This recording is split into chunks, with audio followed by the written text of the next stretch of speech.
Bonjour à toutes, bonjour à tous. Merci de suivre avec nous cette édition du kiosque maghrébin. On commence par le Maroc où on n'en finit pas d'entendre parler du secrétaire général du parti de l'Istiqlal, Hamid Chabat. Alors qu'on le disait, esseulé, sans ressources et bon pour la retraite, voilà qu'il se rappelle à la mémoire de l'opinion publique et des médias. Lors d'une conférence de presse, Hamid Chabat a confirmé en effet sa volonté de se représenter au leadership de son parti, rapporte Média 24.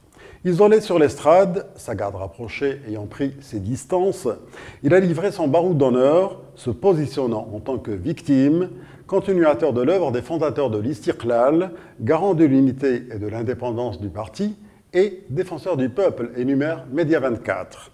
À ce propos, tel quel titre, Chabat ne dira au revoir que quand il mourra, faisant feu de tout bois. Il se pose en victime, défend son bilan et voit le PJD comme le seul parti avec lequel il peut coordonner, poursuit tel quel. Côté culture, le concert de la chanteuse israélienne Noam Vazana au festival Tanjaz crée la polémique. Selon le 360, la section de Tanger de l'Association marocaine de solidarité avec la Palestine prévoit un sit-in ce jeudi 14 septembre devant le palais Moulay Hafid de Tanger pour protester contre la programmation de cet artiste qui fut membre de l'armée israélienne. D'après Yabiladi, la section Maroc du mouvement Boycott des investissements et sanctions a, elle aussi, adressé une lettre au chef du gouvernement, au ministre de la Culture et au président de la région Tanger-Tétouan Al-Husseima pour annuler la participation de la chanteuse israélienne au festival. Noam Vazana est une artiste qui est une soldate réserviste de l'armée de l'air israélienne, rappelle Yabiladi. En Algérie, le président du Venezuela, Nicolás Maduro, qui était en visite à Alger depuis samedi, est reparti sans avoir rencontré le président Bouteflika, nous informe le matin d'Alger. Cette visite a commencé par une série de bourdes dans la communication officielle.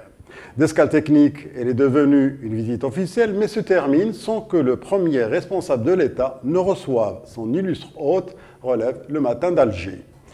Le matin d'Alger évoque d'ailleurs le malaise et le cafouillage qui règnent dans les bureaux capitonnés du pouvoir.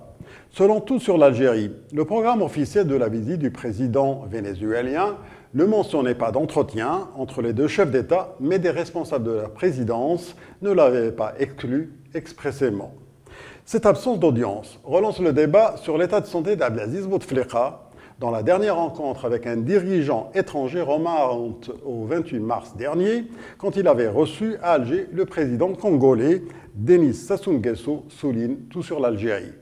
D'ailleurs, El Watan fait remarquer qu'à cause de l'état de santé de Bouteflika, une quarantaine d'ambassadeurs sont toujours en quête d'accréditation. Ce sont en effet des dizaines de diplomates étrangers qui attendent, pour certains depuis des années, de présenter leur lettre de créance au chef de l'État pour pouvoir exercer normalement dans le pays, regrette El Watan. En Tunisie, l'expulsion du cousin du roi du Maroc, Moulay Hicham, continue de faire couler de l'encre.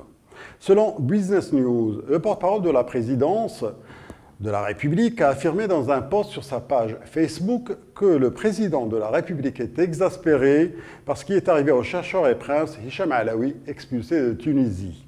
Il faut savoir que son expulsion a été effectuée conformément à des procédures administratives automatiques sans en référer aux responsables, ce que nous regrettons, ajoute la porte-parole, c'est ce qu'indique Business News.